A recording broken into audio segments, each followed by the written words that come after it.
창세기 35장 21절에서 26절. 이스라엘의 문제야.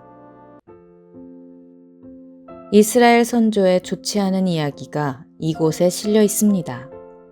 그 중에서 르우벤의 이야기입니다. 르우벤은 자기 아버지의 소실 빌하에게 가서 동침을 한 아들. 결국 소문이 나서 아버지까지 알게 되어 아버지의 심기를 불편하게 한 아들입니다. 르우벤은 사람 마음 안에 문제아의 상징적 존재입니다.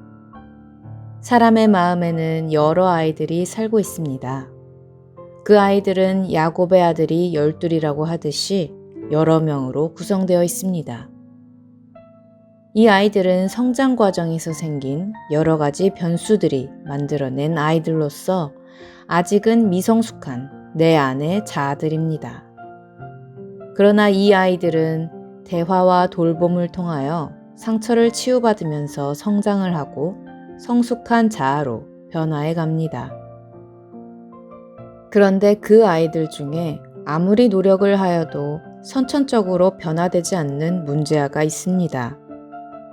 숫자는 많지 않지만 사람의 속을 있는 대로 썩이고 사람으로 하여금 우발적인 죄를 범하게 하는 병적인 인자. 이스라엘 선조 중의 문제아들은 바로 나의 마음 안의 문제아이기도 합니다. 이 문제아들은 가문의 먹칠을 하는 존재이자 사람으로 하여금 자신이 신이 아님을 일깨워주는 역기능을 하는 존재이기도 합니다. 그런 의미에서 구약 사가들은 문제 조상들에 대한 기록을 삭제하지 않고 수록을 한 것입니다. 자신들 안에 악성 유전자의 흔적을 늘 살피라는 경고의 의미로 말이지요. 사람들이 하느님을 믿고 신뢰하기를 원한다면 우리는 어떤 행동을 해야 할까요? 제일 먼저 할 일은 나 자신이 믿을 수 있는 사람으로 행동해야 하는 것입니다. 다른 말로 표현한다면 나는 기성 종교의 대표자들이 자주 하는 행동과는 정반대로 행동해야 합니다. 그들은 하느님의 이미지를 자신들의 생각대로 만들었습니다. 우리가 허구적 종교관에 빠지지 않으려면 자아성찰을 해야 합니다. 윅스는 그리스도인의 자아성찰에 대하여 이렇게 말합니다. 자아성찰이란 단순한 자기 분석이 아니라 그리스도의 눈으로 자기 자신을 성찰하는 것을 의미한다. 특별히 심리적으로 뿐만 아니라 종교적인 면에서 자신이 어디에 있는지 성찰하는 것을 자아성찰이라 한다. 이런 의미에서 그리스도인의 자아성찰이란 심리적 관점에서 자신의 부적응 원인을 살필 뿐만 아니라 나아가 하느님의 현존에 우리가 어떻게 내면의 문을 닫았는지를 발견하고 기도하는 과정도 포함된다.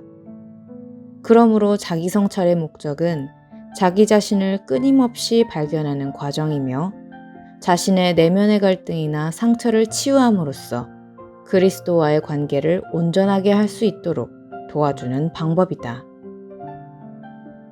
쿠르트레비는 심리학적 장이론에서 인간의 행동은 인간 개인의 특성과 함수로 귀결된다고 했습니다. 또한 내가 좋아하는 대상은 나를 끌어당기는 힘이 있다. 내가 싫어하는 대상은 나를 밀쳐낸다. 나는 그 밀고 당기는 힘에 따라서 움직인다 라는 말도 했습니다.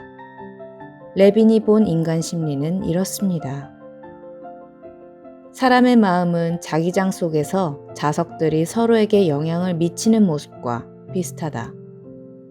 사람들은 자성을 지닌 쇠구슬 같은데 사람의 주변에는 끌어당기고 밀어내는 자석들이 널려 있다. 즉 모든 사람에게는 각각의 N극과 S극이 있는 것이다. 사람은 싫지만 외면할 수 없는 일들과 하고 싶지만 당장 할 수 없는 일들 속에서 부대끼며 살아간다. 이것이 갈등의 근본이다. 모든 갈등은 양극단에 있는 두 힘이 충돌할 때 발생한다. 자아와 무의식의 부딪힘인 것이다. 그래서 다른 사람들과의 갈등은 자신의 심리적 갈등이 외부로 드러나는 것이라고도 한다.